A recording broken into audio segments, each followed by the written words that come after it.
When you install TalkTablet PRO, we have several vocabularies that are all pre-configured for you to start using the moment you install the software. So if you want to get in here and start communicating immediately, you can. You can choose from any one of the page sets that are built into it. And if I touch here on the very bottom beside settings, the first item up here at the top says current page set, and we're using a 16 button. The first 8 or 9 you'll see, those are the ones that are on the existing version of TalkTablet. And then we have new ones, starting with the 2 buttons, new, and then we have French, we have core, we have transparent buttons. We also have some other ones at the bottom, Norwegian, and so on. Let me talk to you a little bit about flexibility. TalkTablet can be as simple as a 2 button, yes and no if you want, and again, so simple to edit and change these things. Or if you want, at the other end, you've got a core page with all your core words and so on. And let me show you some other things.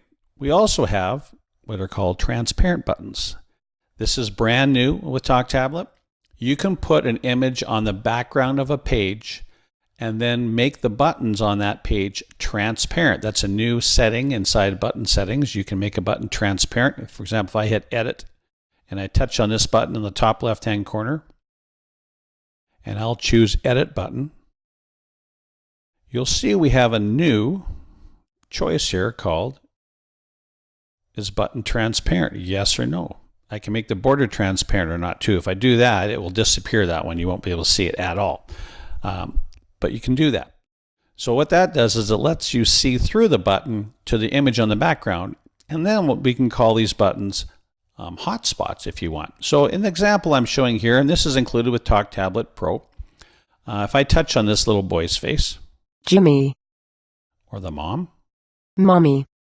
And the reason that works is, again, I'll go into edit and I'll touch on this little boy's face and I'll go into edit button and it says Jimmy.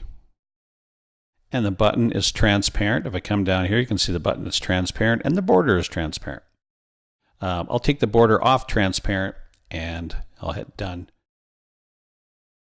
And there you have it. So that's another one. Let's go back into settings. That's transparent buttons. We've also added some other ones here. Sometimes people say, hey, what if I don't want to use symbols? I'd rather use my own pictures and photographs of the family. Well, of course you can use that. You can use symbols, pictures, anything you'd like to use. We have 2 different French page sets now. This looks like our default, but it's in French. And we also have one what's called the French dictionary page set. We have that as well, which doesn't apply to people in the United States so much. And then we have Norwegian and back to our default. So TalkTablet does include a lot more page sets for you to get started out of the box as soon as you install it. You can create a brand new page set from scratch with no buttons and just build it and create your own customized specifically to use. Or you can take one of these other page sets, change the buttons, what the buttons say, and the configuration and what's on the buttons, whether it's pictures or symbols, and go from there.